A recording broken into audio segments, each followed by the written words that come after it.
আমি এখানে যে চা বানিয়ে নিলাম। গলাটা আমার বসা বসা লাগছে, কাশি হচ্ছে, একটু ঠান্ডা লেগেছে, বৃষ্টির পানি পড়ছিল মাথায়। এখানে আদা লবঙ্গ লেবু দিয়ে ফুটিয়ে আমি চা বানিয়ে নিলাম। এখন এটা আমি খাবো। আমার নাস্তা শেষ হয়ে গেছে। আর এখানে ডিম বসিয়ে দিয়েছি শুধু আমার জন্য। গরম গরম একটু ডিম খেলে ভালো লাগবে। আর এখানে এই যে গোশ ভিজিয়ে দিয়েছি দুপুরে রান্নার জন্য। আর এখানে এই যে আমড়া এনেছি। এখানে আমড়া আছে 2 কেজি। আমড়াগুলা অনেক সুন্দর, তো আমড়া খেতে আমাদের খুব ভালো লাগে, ওই জন্য 2 কেজি নিয়ে এসেছি। বারবার বাইরে যাওয়াও ঝামেলা লাগে, তো একটু বেশি করে নিয়ে এসেছি। যে ঠান্ডা ঠান্ডা ভাব মাখিয়ে মরিচ দিয়ে খেলে ভালো লাগবে। আসসালামু আলাইকুম, কেমন আছেন আপনারা? আশা করি ভালো আছেন। আমরা আলহামদুলিল্লাহ সুস্থ আছি, ভালো আছি। তা আমি চাটা আগে খেয়ে নিই, তারপরে আবার দুপুরে রান্নায় ফিরে আসব। তা আমি চলে আসলাম দুপুরে রান্নায়। এইখানে যে গোশ কেটে ধুয়ে রেডি করে নিয়েছি, আর বাকি মশলা সব রেডি করে নিয়েছি। তেলে তো পেঁয়াজ দিয়ে দিয়েছি। তো মশলার পরিমাণটা আমি আর আজকে ওইভাবে বলবো না, কারণ প্রতিদিনই তো বলি, আর আমরা কম বেশি সবাই রান্না করতে পারি। আর গোশের রেসিপি আমার অনেকবার দেওয়া আছে, ওই জন্য আজকে আর আমি ওইভাবে বলবো না। আমার পেঁয়াজটা ভেজে নেওয়া হয়ে গিয়েছে। এখন আমি যেসব মশলা লাগে সব মশলা আমি একে একে দিয়ে দেব।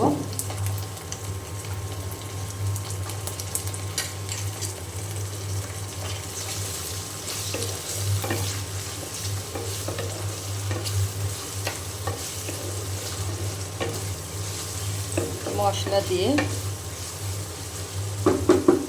আমি ভালো করে কষিয়ে নেব। একে একে আমি যে সব মশলা দিয়ে দিচ্ছি।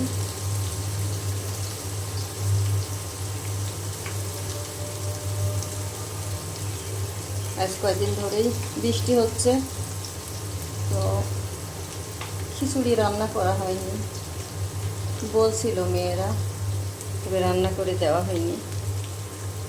ভাবলাম যে আজকে খিচুড়িটা রান্না করে দিই।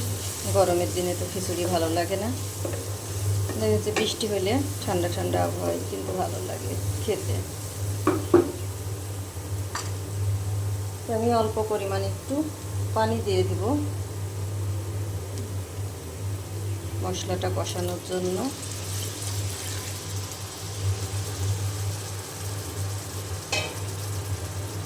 আমি পানি দিয়ে দিলাম।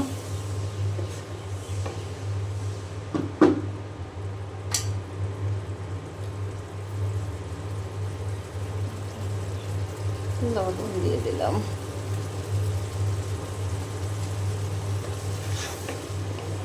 এখন মশলা খুব ভালো করে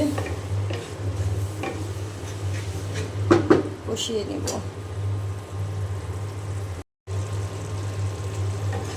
তো মশলা খুব ভালো করে কষিয়ে নিয়েছি। তারপরে আমি এই যে গোশ দিয়ে দিলাম।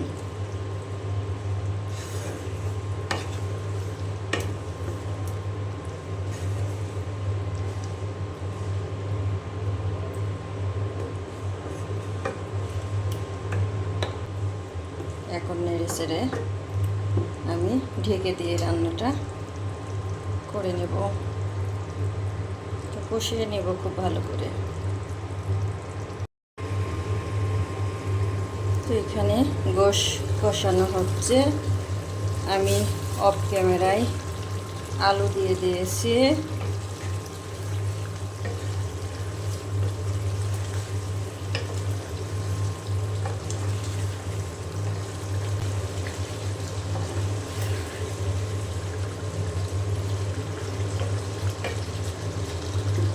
আলুটা আমি একটু বড় বড় করেই কেটে দিয়েছি, কারণ বড় বড় করে দিলেই খেতে বেশি ভালো লাগে। আমার কষানো অনেকটাই হয়ে এসেছে, আর একটু হয়ে গেলে আমি ঝোলের পানি দিয়ে দেব। তো এইখানে আমার গোশের তরকারিটা রান্না হয়ে গিয়েছে। আমি একটু ঝোল রেখেছি, আলু আছে, আর পরে তো জ্বালানি লাগে, কমে যাবে। তো মাশাআল্লাহ কালারটা অনেক সুন্দর এসেছে। তা আমি নামিয়ে নেব। আর এখানে যে মাসকালের ডালের খিচুড়ি রান্না করব, চাল ধুয়ে রেডি করে নিলাম। আর এই যে আমরা কেটে নিলাম খাওয়ার জন্য, এখন কুচি করে নিব, ছুলে নিলাম, এখন একটু কুচি করে কেটে নেব। আর খিচুড়ির জন্য আমি সব রেডি করে নিয়েছি। আমি তো প্রেশার কুকারে খিচুড়ি রান্না করি, সবাই জানেন, কারণ প্রেশার কুকার আর রাইস কুকারের খিচুড়িটাই আমার কাছে বেশি মজা লাগে। তো রাইস কুকারে রান্নাটা আগে করতাম, এখন ইদানিং আর করা হয় না। আমি রাইস কুকার ব্যবহারটা খুব কমই করি, আছে রেখে দিয়েছি, কম করি। তবে আমি প্রেশার কুকারে রান্নাটা করে নিব। আর অনেক দিন যাবত আমার গ্যাসের চুলা রান্না করা হয় না, দেখি গ্যাসের চুলায় রান্না করতে হবে, অনেক দিন করিনি। তো ভাবছি যে আবার গ্যাসের চুলায় রান্না করব। গ্যাসটাও অনেক দিন হয়ে গেছে, শেষ করে আবার আরেকটা নতুন নিয়ে আসতে হবে। তো গ্যাসের চুলায় রান্না করব, অনেক দিন করা হয়নি। তা আমি এখন গোশটা নামিয়ে নেব, নিয়ে তারপরে খিচুড়ি বসিয়ে দেব।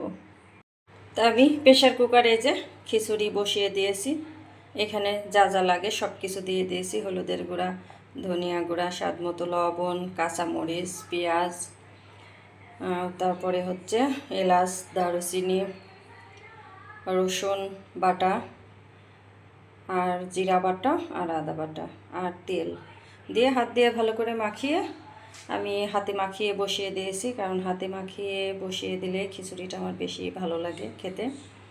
তো এখন আমি প্রেশার কুকারের ঢাকনাটা লাগিয়ে দেব, তারপরে 3টা সিটি দিলেই আমি নামিয়ে নেব।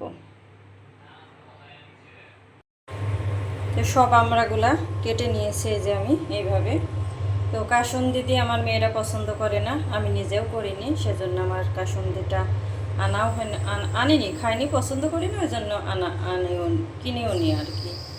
তো এটা বিট লবণ দিয়ে ছোটো মেয়ে কোচিংয়ে আছে, আসলে একসঙ্গে বসে খাবো। আরও অনেক আমরা আছে, আবার খেলে আবার কেটে মাখিয়ে দেব।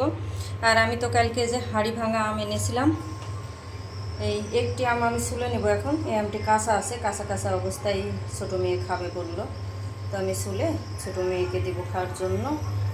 বললো যে আম্মু কাঁচা অবস্থায় খাবো, আমি মানে কাঁচা কাঁচাই খাবে আর কি। আর আমরাটা এখন আমি এই যে রেখে দিব, একটু পরে মেয়ে আসবে, মেয়ে আসলে একসাথে খাবো। আমড়া মাখানো কিন্তু অনেক মজা, সব থেকে বেশি টেস্ট লাগে আমার কাছে যে আটিগুলা আমড়ার, এগুলা খেতে বেশি মজা লাগে। আর এখনও হচ্ছে হয়নি, অতটা পুরিনি, খুব মানে সুন্দর মতো আছে আর কি, এখনই মুখ খেতে বেশি ভালো লাগবে। খিচুড়ি রান্নাটা হয়ে গিয়েছে, আমি চুলাটা বন্ধ করে দিয়েছি। 3টা সিটি উঠে গিয়েছে, আমি চুলা বন্ধ করে দিয়েছি। এখন কিছুক্ষণ প্রেশার কুকারের মধ্যে রেখে দিব, তারপরে বেড়ে নেব। তো আমার রান্না শেষ হয়ে গিয়েছে। এখানে যে মাসকালাইয়ের খিচুড়ি রান্না হয়ে গিয়েছে, আমি এই যে গামলায় বেড়ে নিয়েছি। আর এখানেতে যে গোশের তরকারি। তো খিচুড়িটা খুব নরমও হয়নি, খুব একদম শক্ত হয়নি, একদম পারফেক্ট হয়েছে। বেশি শক্ত হলেও ভালো লাগে না, আবার বেশি নরম হলেও ভালো লাগে না, একদম পানির পরিমাণ একদম ঠিক হয়েছে। তো হয়ে গেল আজকে আমার দুপুরের রান্না, গরুর গোশ আর মজাদার খিচুড়ি। এটাই আমাদের আজকের দুপুরের খাবার। তো এখানে আমি এই যে আম কেটে নিলাম ছোটো মেয়েকে দেওয়ার জন্য, দিব এখন খেতে। ভাবলাম যে কাঁচা আছে, কালকে কাটলে ভালো হতো, আজকে কেটেছি, একটু নরম নরম হয়ে গিয়েছে। তো ভাবলাম মাখিয়ে দিই, কিন্তু একটু নরম হয়ে গেছে, তারপরে এইভাবে নিয়ে যাই দিই, যদি মাখিয়ে নিলে নিবে, একদম গলে যায়নি, শক্ত শক্তই আছে। তো আমি একটু কুচি করেই কেটে দিলাম। তো ছোটো মেয়ে কোচিং থেকে চলে এসেছে, এখন আমি আমটা দিয়ে দিব খাওয়ার জন্য।